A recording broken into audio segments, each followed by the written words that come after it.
everybody? Welcome to a new edition of the Fandom Sports Report. My name is Nick Brolis. I am your host. Please feel free to check out the fandom.com webpage.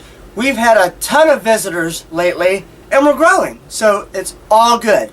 By the way, I am your Canton source for Cleveland sports, and you can please feel free to follow me on Twitter at nbrolis. My email is nickbrolis8404@yahoo.com. All that information is on the screen for you right now, wherever you're watching. And this edition of the Fandom Sports Report is brought to you by Cafe 80s. I believe they're playing not this Saturday, but next Saturday.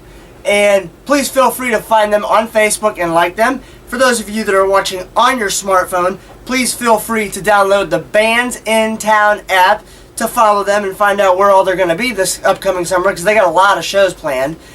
And let's see, the website is thecafe80s.net. So if you love 80s music, you should please check them out. Well, there has been a lot that has gone on in the world of sports, more specifically here in the Northeast Ohio area, since the last time I talked to you guys. So, where am I going to begin? Well, let's start out on the hot side of things. The Cleveland Cavaliers. The playoffs started, and I know some of you are a little, I don't want to say taken back, but the first two games against the Boston Celtics, they could have played better, in my opinion.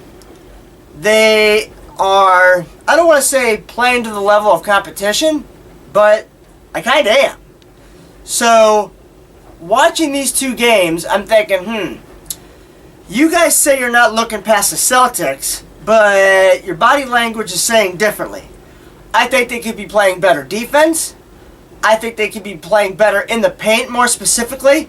And I'm still curious why David Blatt is not playing Timofey Mozgov more, down in the paint area, even though he gets into foul trouble sometimes a little too early. So, with that being said, I think that this is another feeling out process for David Blatt, but I think he's going to be okay because he's got enough veterans on this roster, and I think that they're going to help him along the way, along with the coaching staff that has plenty of experience both on and off the court. So, I think that the Celtics are going to win Game 3 Thursday night. And before I go any further, how ridiculous is this? They're going to play Game 3 Thursday night in Boston. They're going to wait until Sunday to play the game in Boston again. Why not play it Saturday? I think it's stupid, but this, again, goes to show you the NBA is trying to stretch out the playoffs, which I think is dumb. I also think it's dumb that they have 7-game series in the first round. I think that the first round should be 5-game series, and then if you want to do 7 games after that for the remaining rounds, I'm fine with that. So, with that being said, the Celtics I have picked to win Game 3. If the Cavs win, I will be kind of shocked, even though I did say in a previous article on the Brolis Beat Report, which, for those of you that have been reading, thank you very much. I did say the Cavs were going to sweep the Celtics, but I just got this bad feeling that things are just not going to go the way for the Cavs Thursday night in Boston, so I have the Celtics winning Game 3. Now, on the way home from work today, listening to the Indians game, I'm not worried about the Indians right now. I said that in my Brolis Beat Report, talking about, has the calendar turned to August already? Are people freaking out? I think people are freaking out over nothing. I've told a couple people that if the Indians are continuously playing like this for the next 4 weeks, in other words, the end of May, then I'm going to get a little concerned. Not overly, but a little. And this is why I say that. I know that Detroit and Kansas City are playing really good right now, specifically Detroit. But they're going to have their lumps too. What I'm really waiting for is for the Indians' bats to start catching fire. And I think they will. But then my problem is this. I'm worried that the pitching is going to fall off a little bit. Then maybe, starting end of July, early August, maybe they come together and they both get on a hot streak consistently. That's what I'm hoping for. I still say that the Tigers are going to win the AL Central, but I also still stick with my guns here when I say the Indians are going to host the wild card game. Don't know who it's going to be against. Could be a team out of the AL Central. Wouldn't shock me the least bit. Now, the Browns. Voluntary workout started for the teams, I believe it was yesterday, Tuesday. And Johnny Manziel was there. Now, here's what I got to say about Manziel. I think so many of you, specifically in the media, are making way too big of a deal about the fact that ever since he got out of rehab, he's been to a Rangers game, a Mavericks game, and a Cavs playoff game. Who cares? Is the guy not allowed to do anything? He's gonna go out and do stuff. He's a very outgoing kind of person, in case you already haven't figured this out.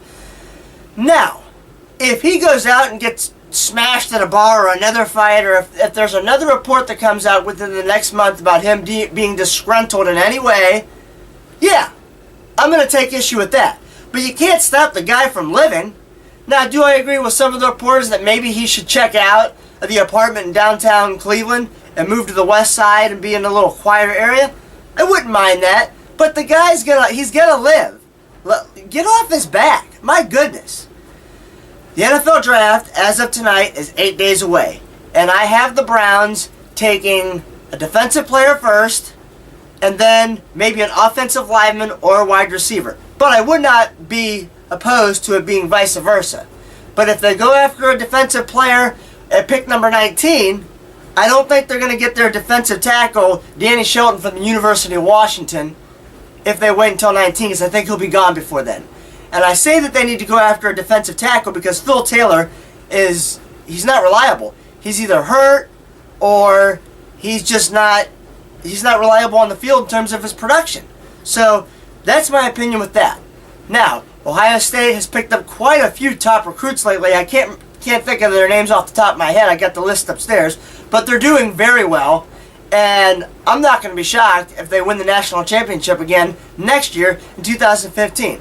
Now, finally, on an Indians note, the Indians travel to Detroit, and then they go to they host Kansas City to end the month, and then they have a little 4-game series home with the Toronto Blue Jays. Now, on some down news, the Morris twins, Marquise and Markeith Morris of the Phoenix Suns, they've been charged with assault. I guess they beat some guy up at a rec center.